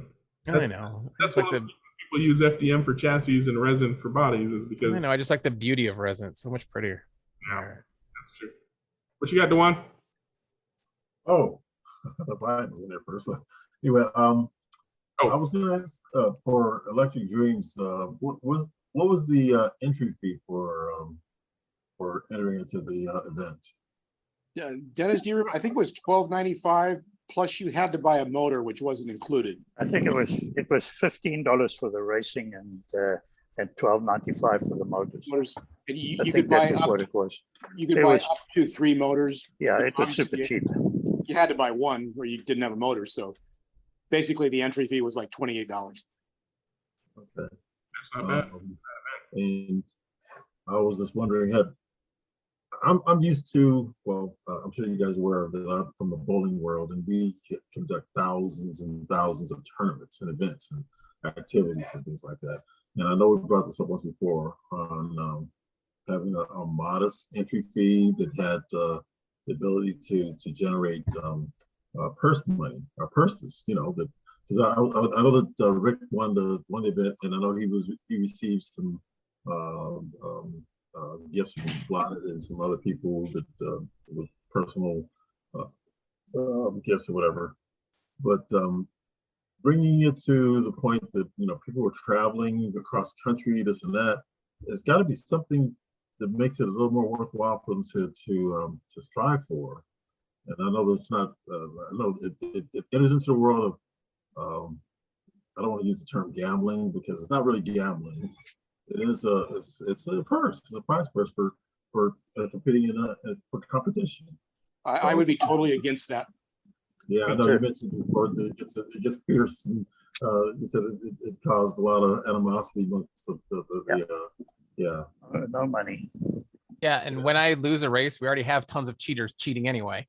So you're gonna have that guy like everybody's cheating except me. If you come across the country to participate in a national event like that, they should get at least a good portion of their expenses covered or something to that effect. So we had 3 guys come from Texas, and we had 1 guy come from North Carolina, and they basically came for the fun and the experience, and that's the way to do it. They came to meet people, they came to learn, they came to have fun. They did all 3 in spades and Technicolor. They went home happy. The only thing that I would have liked to see personally was that there should have been some kind of acknowledgement of participation to everybody, and perhaps a prize for the person who traveled the furthest. That might have been nice. And to your point, Dennis, I don't know if you'd have the wonderful sense of camaraderie that you could see on even, you know, in the live stream if you put a purse up like that. Experience of money in stock car racing. My experience anyway is that it's the quickest way to ruin any kind of good slot car race. The drag racing guys seem to be able to handle it quite well, but then drag racing is a very, very different kind of sport. RC racing is the same way. You put money up for road racing and there's fights. If you put it up for drag racing, because you never bang wheels with somebody, so to speak, unless there's a crash. Yeah, So it's you against that guy, and that's the end of it. There's no external. There are no external factors. There are no turn marshals. There are no other drivers. There's no traffic. There's no track condition. There's none of that. And that's where the big difference is. Well, what if it was a sponsored event, getting some interest in people that at least so the winner would cover some of their travel expenses and things like that. It's not, that wouldn't be well, but that's still purse money then, no matter how you spin it. If the winner quite gets honestly, X amount of money. Travel expenses is nice, but I would rather be sponsoring the also rans than the winners. Right. If there was a way to give money to people that came from out of state or whatever, you know, like in drag racing way back in the day, they used to have tow money. And I don't even remember how it was given out or whatever, but you know, if they had the funds available, if you came from 500 miles, they'd give you something to pay for your gas. If we could do that, I wouldn't have a problem with it. That'd be great. You know, like, So the solution there is if there's money in spare, then give it away in the form of equipment by using handout tires, handout motors, unless you need tire preparation, handout equipment that you turn up, it's tech beforehand and you use it to race, and you take it home and keep it afterwards. Yeah, that works too. Or like Dennis, swag, you know, stuff we all get. Yeah. Swag. Well, there was quite a bit of it, but Everybody gets a little placard that they stick on their slot car box that they were a participant, you know, whatever. Yeah. Wayne, how much was the entry fee for the disc events? Well, it was £225 per team. That can be 4 drivers to 6 drivers in general. And if you choose to be 4, then it costs you a little bit more, but that's a strategic decision. Does that money usually go to like the rental of the facility? Is that what they're honestly, paying for? I think the event barely wipes its face. Honestly, it costs that much to organize. It's not done for profit. It's done for the joy and the love. And we all very much appreciate that. But there is a discussion going amongst the drivers and the organization right now about the cost and pricing of this of the event. So there is a potential for it to change, and it's only going to go in one direction. But if that helps it become an even better event, then I'm all for it. Okay. But in that, as your example, that included handout tires and that included, yeah, and multiple motors too, because you can't guarantee that one will get you the whole race. So there are, every team is given a number of motors. I can't remember whether it's 2 or 3, but personally, I've never had to change one, but I think I might be lucky. And there's numbers of sets of tires. Traditionally, the tires would last for about 4 hours, and we would run several sets during the meet. This time, I think if you used 4 pair, then that was about the maximum you would need. Some teams I know probably most teams I think ran 3, possibly 4, but we used to be getting 8 pair, things like that. But those are things that are covered by your entry fee. All part of the entry fee, yeah. All right, Brian, you had your hand up earlier. What you want to ask about or whatever about? I did. I had a question in regards to gearing. And I'm sorry if this has been asked before, but it was kind of spurred by Jim's description of his car the other day. You know, and I understand the relationship in gearing. Most of the stuff I run, I buy 9-tooth pinions, 27-tooth crowns. I run mostly inline. So 3 to 1. Is there an advantage or a difference, say, between running a 927 versus an 824, or extreme the other way, say a 1030?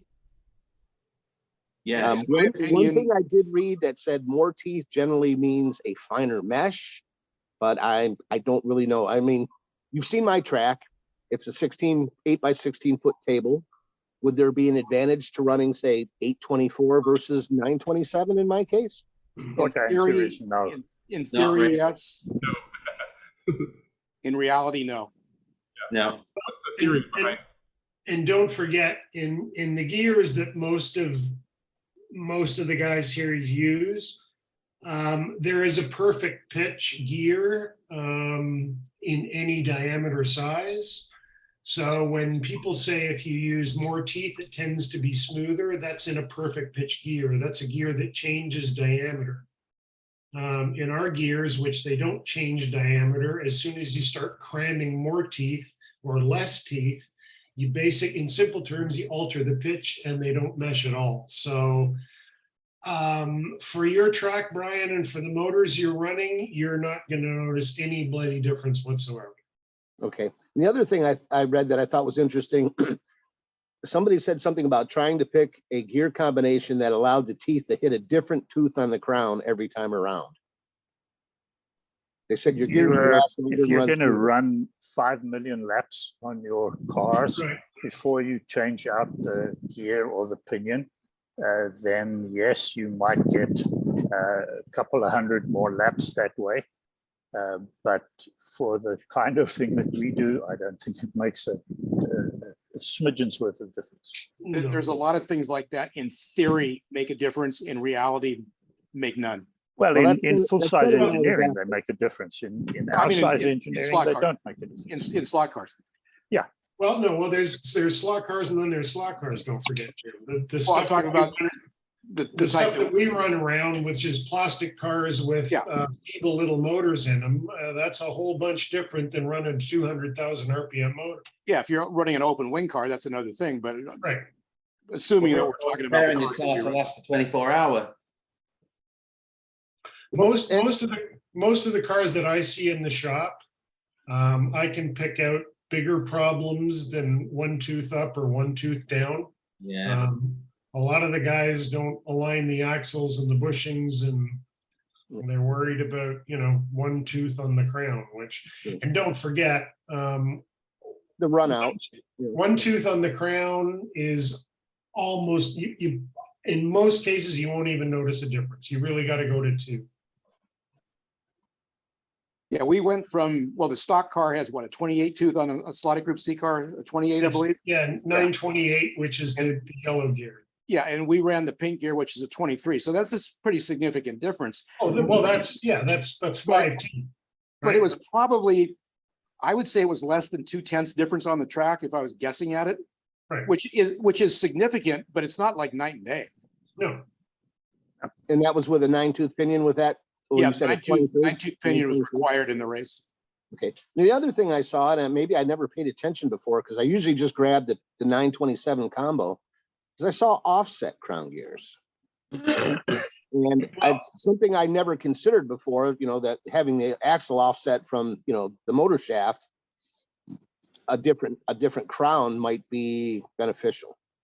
Well, if you listen to Slot It, they say you can run the offset with a 0.5 millimeter pod, but you don't need to, but you need to run the offset crown gear with a 1 millimeter offset pod.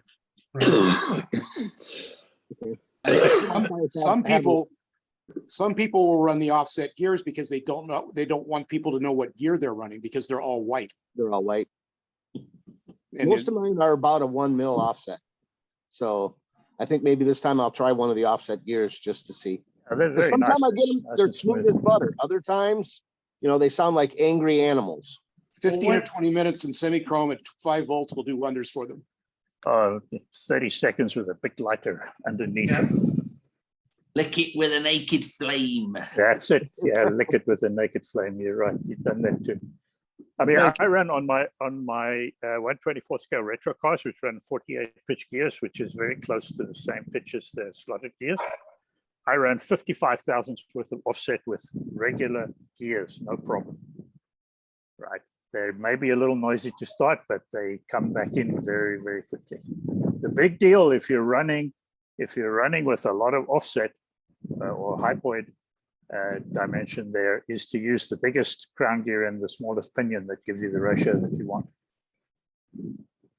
Beware the flat 6 motor, because if you put a flat 6 motor, which is 2 millimeters less tall, in a 1 millimeter offset slotted pod, you actually achieve a 2 millimeter offset, which eats your gears if you don't be very careful. In fact, it's a combination I wouldn't run.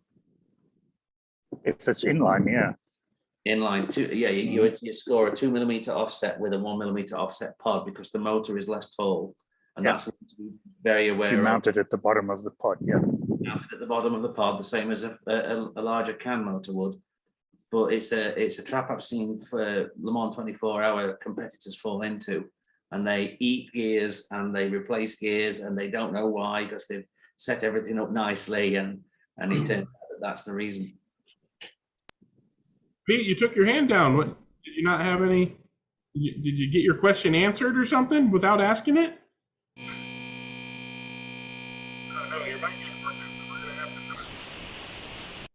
Whatever it was, you have to use sign language, buddy, because your mic is messed up. It was just making a buzzing noise, like it's not even plugged in. Yeah, it's just a buzzing noise. So yeah, that ain't happening. All right, so maybe next week we'll find out what Pete was going to ask about or talk about. Or you can hold it up and show it off. It looked like you were going to hold something up. Okay, go ahead. Hold it up. Is it a movie? It's one word. One word.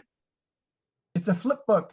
Chassis. Okay, so Sidewinder. Mr. Flippant 3D printed Oh, that's chassis. one of my printed. Awesome. Does it work? For NASCAR. Yes, Good it does. deal. That's always nice to see. And he did the Neely one. So yeah, Neely did some really nice updates to the one that I printed, that I designed for Kelly, in that he updated the chassis to do an inline Scalextric motor version, as well as the Sidewinder, which I think with Pete holding up is a Sidewinder version, and an actual hatch for the DPR door. And yeah, so That's if pretty cool. you're wondering if you were hoping to use my chassis but with different parts, check out the remixes on Thingiverse, because Neely put did like 2 or 3 different remixes with various other part options. So yeah, good stuff. Thanks for showing that off, Pete. Wayne, you've got your hand up. You want to use up the last 20 minutes? Please don't. Not all of them. I've realized I've got a show and tell. Okay. And we can make it a show and tell game as well, if you seeing as you've invented that tonight. These are diamond tip Dremel bits. There's a brush, there's a couple of drill bits, there's a sanding drum there. And they came in a box like this, which has got some pink stones, some white stones, and some spare sanding drums. Now, in your head, because I don't need numbers, just put a value on that.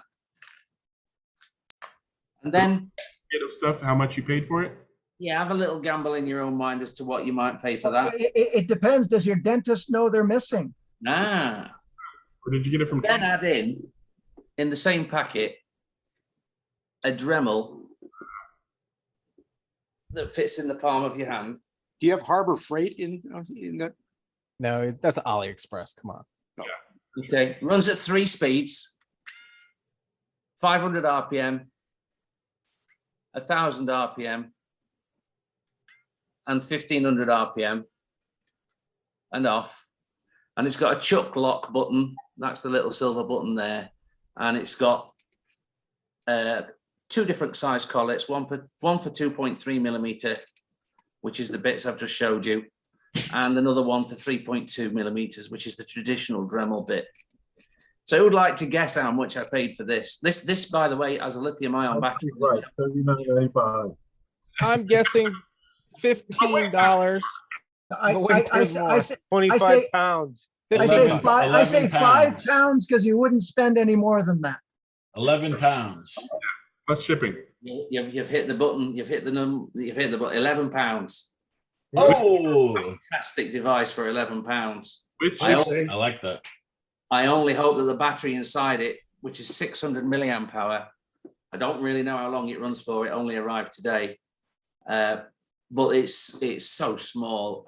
I've got a Dremel. I've got a full size battery operated Dremel. It must be 1.5 times as long and twice the diameter. And I like to Dremel out the inside of body shells and things like that, you know. That could go in your case too, nicely. This your travel case. It comes with a charging cable as well, obviously. But if anybody's got a Poly Butler, I have a Poly Butler, and I cut the packaging to fit into this the compartment, and look at that, fits in my Poly Butler. Will it run when it's connected to the USB port? No, it won't. I did check that. One of the first things I checked. Will it run endlessly by having the power supply plugged in at the top? And the answer is no. I have to charge it and then use it. Sad. So is that with shipping? That was delivered. 11 pounds delivered. Wow. So is that an AliExpress thing, or? No, it was. It is on AliExpress. You will find it. This one's called Tack Life. Is this it, Wayne? It's similar. You've got it.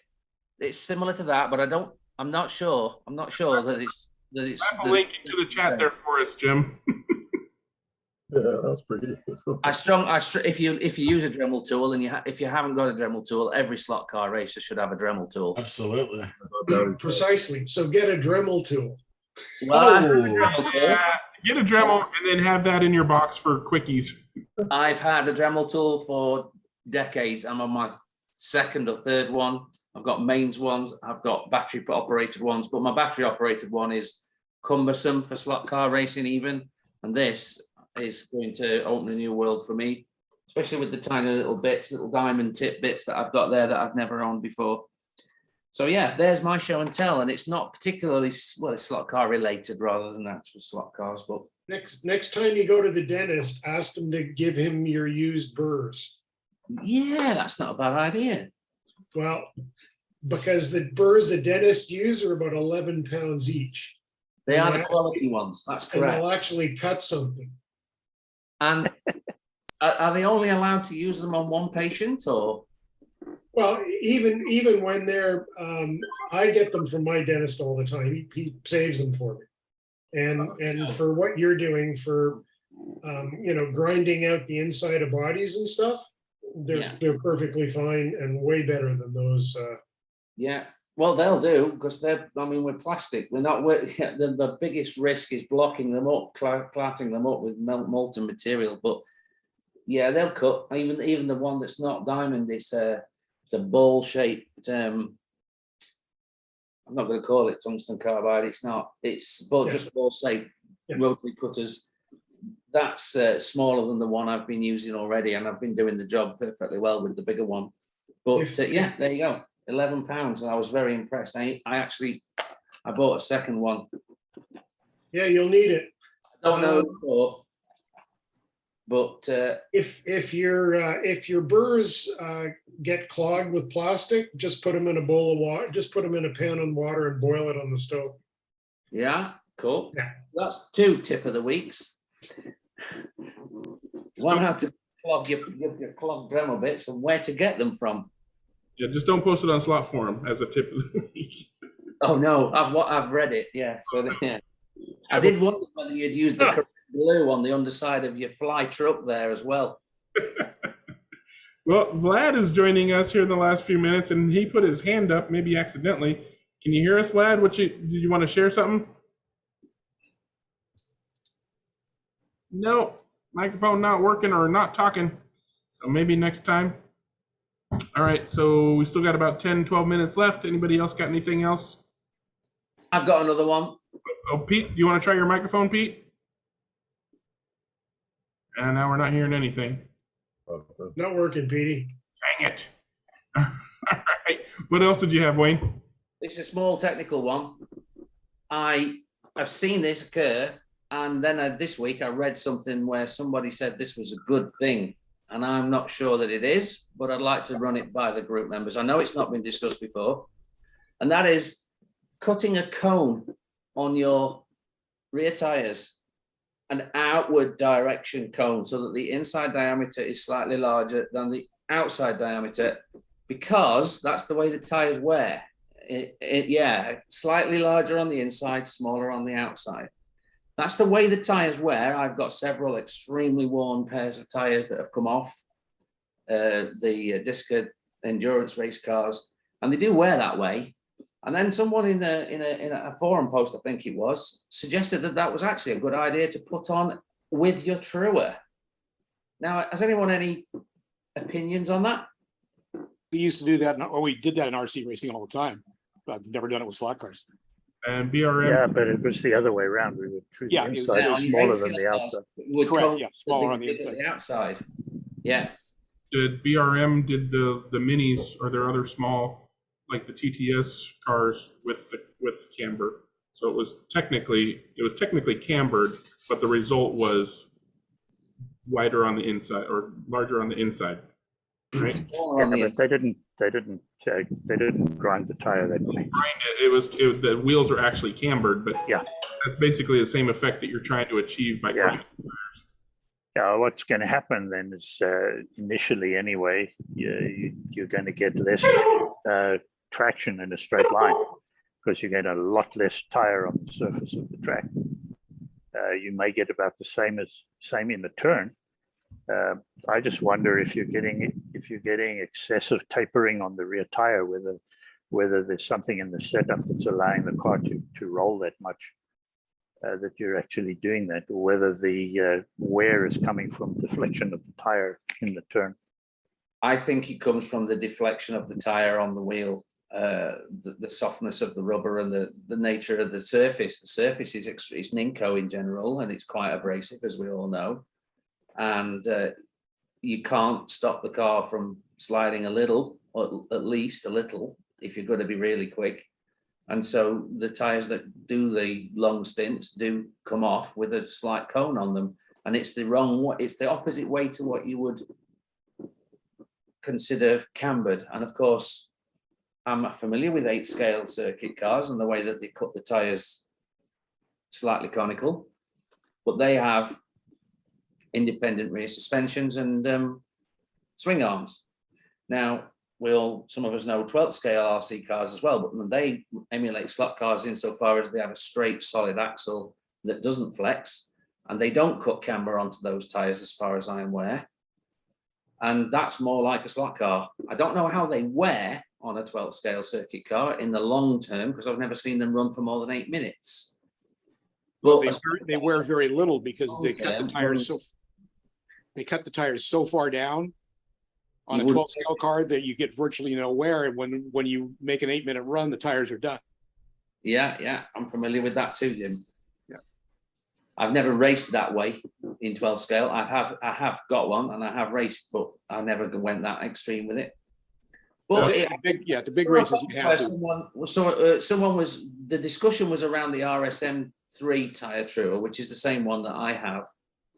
And there were lots of people that commented to the effect of they experienced the same thing that I do, which is a slight difference in the diameter of the two tires if you true both of them on one axle.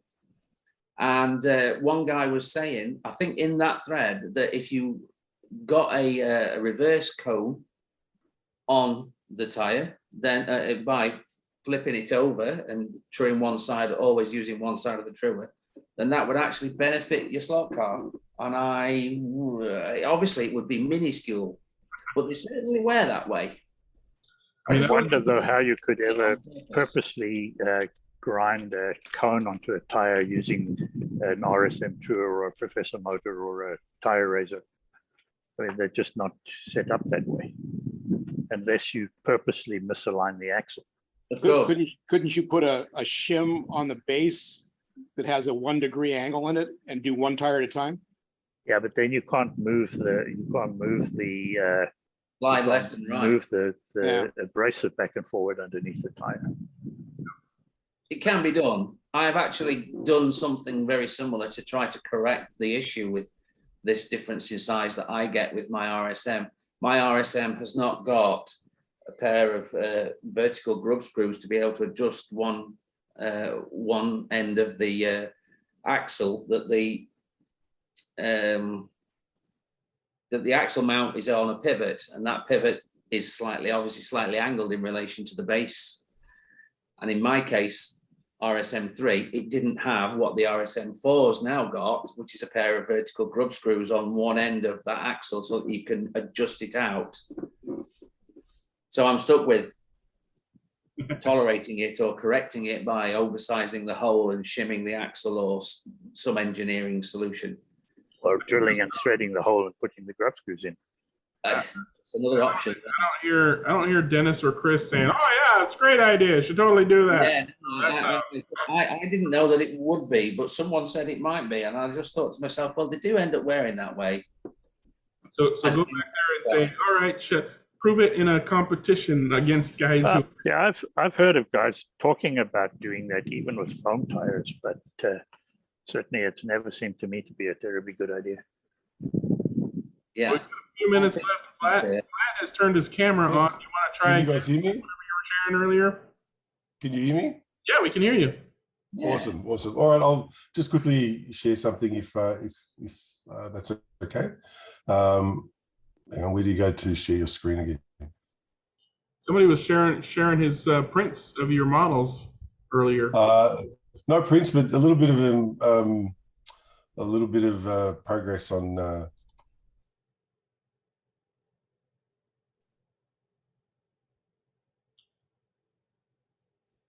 Modular. Mike, you're throwing some glare there, buddy. Okay, cool. This is what I'm hoping for. Yeah. Okay, so that was the thanks to Phil Kelfeld. He sent over an NSR F1. So I quickly just redrew the chassis. So that's the Alpha body for 84 Formula One. As you can see, it just doesn't work on the chassis. So a little bit of scaling up, and then just making the front, these little geometry a little bit shorter, and making the rear wing a little bit smaller, extending the body. So there you go. And I'm sort of thinking that if you're going to race an NSR F1, you're not going to really worry too much about scale. They've already scale out the window. So well, and Vlad, to your point, Dennis always used the term nominal 1/32 scale. Nominal, there you go. So again, I've sort of thinned this out a little bit as well from what it would be. But there's an Alpha if you want to do it. And also, I was thinking about doing a Ferrari, and again, placing it over the top and then rescaling to see how I could make that fit. So, that was a start. And I've got one more project. The chassis base plate, you don't need it to fit over. Oh well, that was the idea, to try and make it fit as much as possible nicely on an NSR F1 chassis. Yeah, for a drop-in body replacement. Yeah, so you just drop in 2 screws. That's it. Drop it on top, and away you go. But I'll show you another project I'm doing with a gentleman called Joe. Here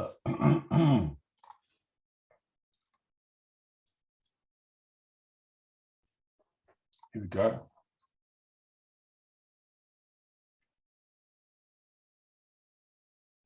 So he likes these dirt sort of, I think it's a dirt modified car. And so what he's done is give me the geometry and measurements for the Pioneer Charger chassis that he wants to use. So that's just been drawn with all the attachment points and the guide hole over here. So we're just testing to see what we could get away with and how would it all fit together. So we found a little bit of clashing here with the front of the chassis. We'll probably not use these supports. We'll probably use that one and the 2 rear ones. But there's also, we've got some other bodies that we want to use for that as well, which will probably be, so we're going to modify a whole bunch of bodies for this sort of racing. So we're going to try and find as many as we can of these types. There's also a, So what's the end result with that then? Some kind of off-road saloon car? no, I think it's like a dirt racing series. Yeah, like a modified, right? For me, it comes up as an Asphalt 55. That was the model that I found. But there's a whole bunch of other models I want to use and work with as well. So all cars from the 1950s, we're going to try and grab a few bodies, strip them down, make them look very similar, and then he's got a whole racing series. And have you put a cage inside that body shell? Yeah, there's this sort of cage in here. Yeah. So that'll be, so it's been broken down where these little bits are going to fit on it. So if we can, we're going to try and get away with the interior tray might be a separate piece, but the rest of it, front and back bumpers, will all be one piece, one print. Looking good. Look forward to seeing that come to life. And yeah. I don't think we're too far away from getting that done. So it's a good place to end the recording. I'm going to hit the stop button, As always, come and join us on a live chat. Until next week, everybody, bye. Bye.